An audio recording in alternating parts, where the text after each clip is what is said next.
Hi everyone, myself Afiti Hans, and today is my first day on YouTube, and this is my first video. And I am launching my YouTube channel named Suticals Force. This is my brand, and this is a service based brand. And in this video, I am gonna tell you about me. Who am I, from where I'm graduated, from where I'm post graduated, and how I started this brand, what is Botanic Healthcare Private Limited, and how I chose to be a techno commercial in a nutra industry and just gave birth to this brand, Suitical Force. Let me start with my school life. So, how me not being a doctor, I did not crack NEET, and I am not a doctor, and in my entire life I am one of those above average or average students who have big dreams but unfortunately is not able to perform too good in exams, but I end up making in good money. And how I want to give this knowledge about how you can be successful without even depending on any competitive exam, without even getting through anything which doesn't give you satisfaction from inside. तो मैं आपको अपने school time से बताती हूँ how I started my journey.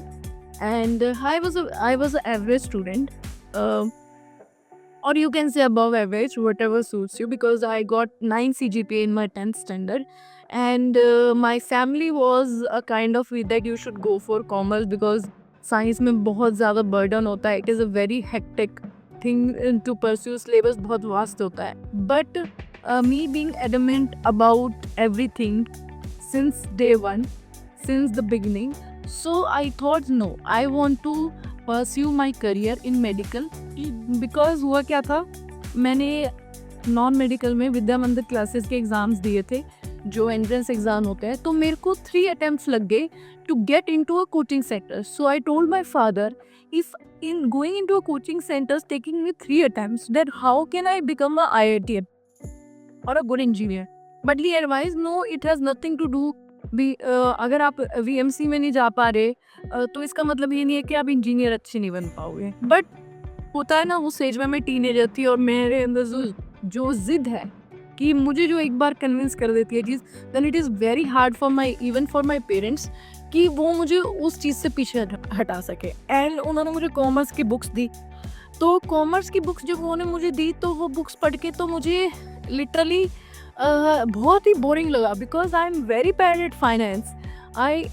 मतलब मेरे को तो मज़ा ही नहीं आया बिल्कुल भी. I was like what is this. ठीक है, फिर उसके बाद मैंने चूज़ किया. मैंने सोचा कॉमर्स आर्ट्स में मुझे इंटरेस्ट नहीं आ रहा, नॉन मेडिकल मेरी औकात से बाहर जा रहा है, so I should go for medical. And then I pursue medical in 11th and 12th standard. 11th 12th standard I joined for that simple story, doctor banana and ये सब. फिर उसके लिए आकाश में एनरोल करा दिया मेरे को जनकपुरी वाले इंस्टीट्यूट में. तो मैंने 11th में तो वो अटेंड किया, बट 12th में my father has given 2.5 lakhs to Aakash institute. And from next day I didn't go to the coaching institute for single day, क्योंकि मुझे ना 11th में एक चीज़ रियलाइज़ हो गई थी कि it is getting too much for me, क्योंकि मैं स्कूल भी जा रही हूँ, फिर उसके बाद मैं आकाश इंस्टीट्यूट भी जा रही हूँ. मतलब ये मेरी लाइफ में हो क्या रहा है और मुझे मज़ा नहीं आ रहा. और जो मेरे पीछे से जीन्स हैं, जिस फैमिली बैकग्राउंड से हूँ, मैं बिजनेस फैमिली बैकग्राउंड से हूँ. मैंने अपने फादर को हर टाइम बिजनेस करते हुए देखा है. मतलब मैं देखती थी औरों के पेरेंट्स डॉक्टर हैं, आई डोंट नो उनके लिए कैसे आसान होता है. मुझे आज तक वो लॉजिक समझ नहीं आया कि एक्टर के बच्चे के लिए एक्टर बनना कैसे आसान है, डॉक्टर के बच्चे के लिए डॉक्टर बनना कैसे आसान है. मे बी सम गाइडेंस कुछ ऐसा होता होगा जो उनको हमसे एक्स्ट्रा एज मिलती है. तो मैंने ये चीज़ बोली कि एंटरप्रेन्योर का बच्चा एंटरप्रेन्योर बनना चाहिए ना. और मेरे चाचू को हमेशा से लगता था कि आकृति को MBA करनी चाहिए. I was like okay, that's something, मैं एंटरप्रेन्योर बनूंगी. अब देखो यार, मेरे अंदर ना एक चीज़ है, मुझे ना अच्छा करना पसंद है, पर मुझे अच्छा करना तब पसंद है जब मैं उस चीज़ को करने के लिए कन्विंस हूँ, और जब मेरे अंदर से ये चाहत है कि भाई मुझे हमेशा से था मुझे कुछ अच्छा करना है. तो मैंने मेडिकल जैसे लिया, तो उसके बाद मैंने सोचा चलो ठीक है, अब आकाश इंस्टीट्यूट को जानी है, और मैं सेल्फ स्टडी में बहुत स्ट्रॉन्ग थी. सो I scored 90% in 12th standard. सो फिर उसके बाद क्या हुआ, मैंने 12th स्टैंडर्ड में 90% लिए, तो मुझे Delhi university north campus SDTV Khalsa college में बॉटनी ऑनर्स मिल गया। First year was pathetic because मैं रट्टा मारने में एकदम फ्लॉप हूँ, एकदम फ्लॉप। जो कहते हैं ना रट्टा मार ही नहीं सकते। मैं जैसे बता रही हूँ, मेरा टेम्परामेंट ऐसा है, मुझे चीज़ें एक्साइट करनी चाहिए। अगर मुझे चीज़ एक्साइट नहीं कर रही, it is not my cup of T and I can not help with it. तो फिर वहाँ से मैंने जब सेकेंड ईयर में थोड़े मॉलिक्यूलर बायोलॉजी, जेनेटिक्स ऐसे सब्जेक्ट्स आते हैं जिनमें थोड़ा समझना पड़ता है, वहाँ से मुझे मज़ा आना शुरू हुआ। मेरे A+ ग्रेड्स आने स्टार्ट हुए, मुझे अच्छा लगने लग गया। वहाँ पे मेरे अच्छे मार्क्स आ जाते थे। फिर मैंने बॉटनी को बड़े तमीज़ से पढ़ा, और सबसे बेस्ट चीज़ ये है मेरे करियर की, मैंने आज तक ना अपने सब्जेक्ट्स को गाली नहीं दी, क्योंकि मेरे को हमेशा से ऐसा लगता था कि जिस चीज़ से हम अपना ब्रेड एंड बटर अर्न करने वाले हैं, हमें उस चीज़ की रिस्पेक्ट करनी चाहिए। तो मैंने अपने सब्जेक्ट्स की बहुत रिस्पेक्ट करी। फिर जब मैं थर्ड ईयर में थी, तो मैंने अपने घर वालों से जाके कहा, आई थिंक मैंने क्लासिकल साइंस पढ़ ली है, अब मुझे ना इंडस्ट्रियल साइंस बनना है, क्योंकि वो एंटरप्रेन्योर वाला कीड़ा था कि इंडस्ट्री में क्या अप्लाई होता है वो पढ़ना है, ठीक है। तो फिर मेरे पापा से मैंने कहा मैं फूड टेक करना चाहती हूँ। तो माय चाचू is a kind of person जो बड़ा ना R&D बेस्ड पर्सन होता है। मतलब उन्होंने पूछा क्यों करना चाहते, मैंने कहा कि मैंने कहा कि मैं फूड टेक इंडस्ट्री में जाऊंगी, तो मुझे हल्दीराम, बीकानेर और बड़े बड़े जो होते हैं ना फूड के ब्रांड्स, उनमें काम करने को मिलेगा, और उन प्रोडक्ट्स की मैं मार्केटिंग करते जाती हूँ। तो मेरे चाचू ने बोला why don't you go for biochemistry, मतलब वो थोड़ा वास्ट एरिया कवर कर लेगा। अब जब मैं बायोकेमिस्ट्री करने गई, एवरीबडी वाज लाइक आप तो एलिजिबल ही नहीं हो क्योंकि आपने बॉटनी कर रखा है। तो मुझे कुरुक्षेत्र यूनिवर्सिटी में एडमिशन मिल गया MSc बायोकेमिस्ट्री में। फर्स्ट ईयर मेरा MSc बायोकेमिस्ट्री में मेरे प्रोफेसर ने बोला you can not pass the exams because आप बॉटनी बैकग्राउंड से आए हो, but I cleared exam with 7.79 CGPA, और मज़ा आता था मुझे बायोकेमिस्ट्री पढ़ने में, क्योंकि मुझे पता था इसके बाद मुझे क्या करना है, ठीक है। फिर उसके बाद कोविड आ गया। जब मैं बायोकेमिस्ट्री के सेकेंड ईयर में थी, तो मैं घर आ गई। मैंने अपने पावर पॉइंट स्किल्स पे काम किया, जॉब्स के लिए अप्लाई, लगभग मैंने 200 इंटरव्यू दिए कुछ उस कोविड टाइम में, बिकॉज घर से बैठ के देने थे, तो मेरा तो कुछ जाने वाला था नहीं, तो मैंने दे दिए इंटरव्यू, और मैं देती रही, प्रैक्टिस करती रही। देन आफ्टर दैट मैंने बायजूस के लिए इतना कंटेंट डेवलप किया, बार बार रिजेक्ट हो जाती थी। फिर उसके बाद I got this company botanic health care private limited, and तब ये कंपनी ऐसी कंपनी थी जिन्होंने एक नॉर्थ इंडियन को हायर कर लिया, हैदराबाद बेस्ड कंपनी थी। इनके पास मतलब कुछ लोग यहाँ पे आए Hyderabad, due to food habits चले जाते थे, तो आई वेंट देयर।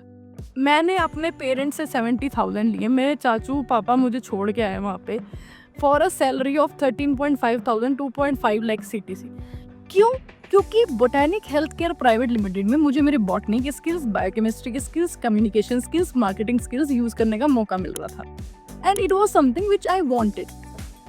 तो जैसे ही मैं ज्वाइन करती हूँ, फिर मेरे को वहाँ पे पता लगता है कि क्या कहते हैं, मेरे को 13,500 सैलरी थी, ऑफिस स्टाफ के लड़के की 13,000 थी, and I was like what is this. मेरा तो खुद का खर्चा नहीं निकल रहा। एक छोटे से माचिस डिब्बे जैसे कमरे में मैं रहती थी। मैंने कहा ये तो घर से मतलब तुम 70,000 दे के ऑल द वे आए और तुम्हें घर से पैसे मांगने पड़ रहे हैं। That was like very disasters for me. तो मेरे को तो बड़ा ही डेविस्टेटिंग लगता था वो। फिर मैंने उसके बाद मेरे को बायजूस से ऑफ़र आ गई। उन्होंने मुझे बायजूस ने 50,000 की कंटेंट डेवलपर की ऑफ़र दी थी बाय चांस, क्योंकि मैंने इतनी बार इंटरव्यू दे रखा था। तो मैंने अपने फाउंडर से कहा, उन्होंने मुझे मीटिंग के लिए बुलाया। मैंने कहा सर देखो, मुझे 50,000 ही चाहिए, मुझे बस 25,000 दे दो, एक सस्टेनेबल पैकेज कि मुझे घर से पैसे ना मांगने पड़े, मैं काम 100%। और फिर वहाँ पे 3.5 ईयर्स में मैंने B2B मार्केट अच्छे से सीखा, कोलेजन के बारे में सीखा, डेड स्टॉक्स को लिक्विडेट करने के बारे में सीखा, न्यू बिजनेस डेवलपमेंट सीखे, नए क्लाइंट्स इंडिया में स्क्रैच से डेवलप किया, and I develop 15-20 crore business for that company. And after that मुझे लगा जो मेरी 18 साल से लेके 26 साल की 8 साल की जर्नी है, जिसमें कि मैंने कभी नीट नहीं क्लियर किया, मैं अबव एवरेज स्टूडेंट थी, BSc MSc मैंने कर रखी है, एंड आई एंडेड अप, अभी मेरे को मेरी कंपनी से ऑफर आया कि आपको हम इस फाइनेंशियल ईयर में 17,19,000 का पैकेज देंगे। तो मुझे वहां से ये चीज समझ में आई कि भाई आपको ना डॉक्टर बनने की जरूरत नहीं है अच्छा करने के लिए जीवन में, और डॉक्टर बनना is not a end of story. There is medical industry is a vast industry and we need to understand about it. और मैंने वहां से आज 2025 में जनवरी में ये ब्रांड निकाला है स्यूटिकल्स फोर्स. अब स्यूटिकल्स फोर्स क्या करता है, कैसे मेरी इस 8 साल की जर्नी को मैं यूज करने वाली हूँ टू एजुकेट दो स्टूडेंट्स जिन्होंने मेडिकल लिया और वो डॉक्टर नहीं बनना चाहते, बट वो अपनी पढ़ाई को वेस्ट नहीं होने देना चाहते. That you will know in ceuticals force. और मेरी वेबसाइट है www.suticalsforce.com. और इसके बारे में मैं आपको नेक्स्ट वीडियो में बताऊंगी what is ceuticals force. Stay in touch, stay tuned, and if you are not doctor, that doesn't mean you are a useless person.